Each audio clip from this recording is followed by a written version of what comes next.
Gift giving to a minimalist is a very tough thing to do, and they're not all the same as well. Some people lean more one way and other, and there's different levels of minimalism that people practice. But hopefully this video will help you in finding something for this person that you're trying to gift. So the first one is consumables. Anything that's edible or something that they don't keep around, even if it's like a Duraflame log and they're like a camper. Things that won't last. Something that they will use and it will be done with. Things that will expire. Number 2 is gift cards, and I specifically suggest gift cards to somewhere that they already shop, like an Amazon gift card or something like that that has a broad category of things that they can or already do buy. And I think this one really is nice because it gives them the freedom, and that's one thing that minimalists love, is freedom from things. So it goes also for buying things. It's nice to feel free, and I think that a lot of minimalists identify with that. So giving a gift card to something that's broad really would help.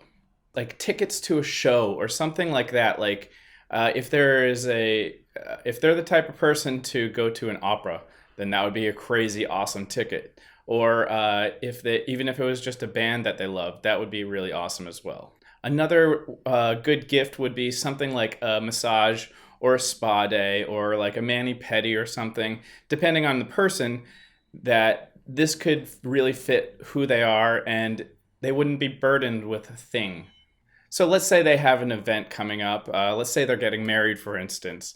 You could pay for their photographer of their choosing or something like that you want to offer to pay for a service that they have. If they have a plumber coming because they needed some work in their house, maybe offer that as a gift, a gift of service. Another great thing with buying for minimalists is it doesn't always cost money. One really good idea would be, let's say, offering a babysitting day of their choosing, something to get them out of the house, or some way to relieve them of a responsibility. That could be something else, and give it in a little handwritten gift card, and that would be very much appreciated.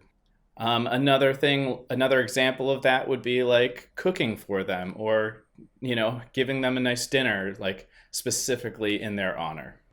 Oh, another great one is a digital subscription to something, whether you pay for what they already have or a new year, such as like Spotify or Amazon Prime. I'm a big fan of.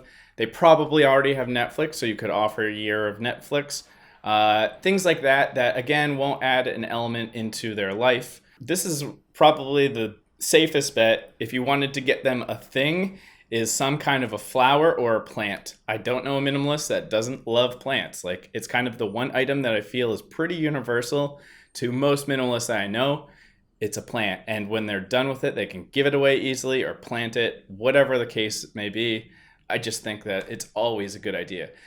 Unfortunately, I feel like that's kind of a tricky one. If it is like if they don't live near you, that's really tricky, but it's a good idea. Always fall back on a plant or flowers is also just as good.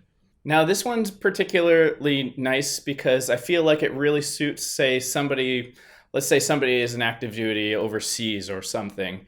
You and your family could film yourself singing Merry Christmas or something nice like that, or Happy Birthday, whatever it is that you want to gift them on this, whatever occasion is. Some kind of a song or a message, personal thing, and stay connected with them. And I think that's what a lot of minimalists value, is true connection. And that's why they remove things, is to enhance the parts of their lives that matter. So a personal message or a video or something would really, really be appreciated by, I feel like, most people in general, but this video is for minimalists, so that's what I'm thinking. A scanner is a great idea if somebody wants to take their minimalism to the next level and go towards a paperless lifestyle. This is tricky because you have to kind of do some detective work and find out if they've already gone paperless, but going paperless is really in line with a lot of the lifestyle choices minimalists have. So that could be a really good option just to get them going in that next step of something they're already doing. And it would be a very functional thing. Another thing is just money. You know, money is okay. And you don't always have to give a lot. You can do a 10 spot, you can do a 5 spot. It doesn't matter. A nice card and some cash, that's going to be awesome. You know, I don't know anybody who doesn't like having money. Like it's always appreciated at that moment. And that's why I say you don't always have to give a lot, because it's the idea of it, and they're going to appreciate that much more than I feel like somebody who's always looking for something. Finally, this one's a reach, but it might spark some ideas, and it's more of an example of an upgrade of something that they already have or they use. And this would be like, for this example, is like a USB outlet, like, or an outlet with USB plugs on it. They could replace this in their home. It would be an upgrade to something they already use, and it would kind of be something that they normally wouldn't buy, but they would definitely utilize. So something like that could be really cool. And I can't think of many examples off the top of my head, but this might get some wheels turning in your mind. And I feel like a lot of these things that I'm trying to mention here are really easy to attain as far as they're available. And hopefully this list and everything will help you out, at least for this Christmas or maybe future holidays or anything like that. So hopefully you liked this video, and if you did, give it a thumbs up, subscribe, all that business. Until next time, peace.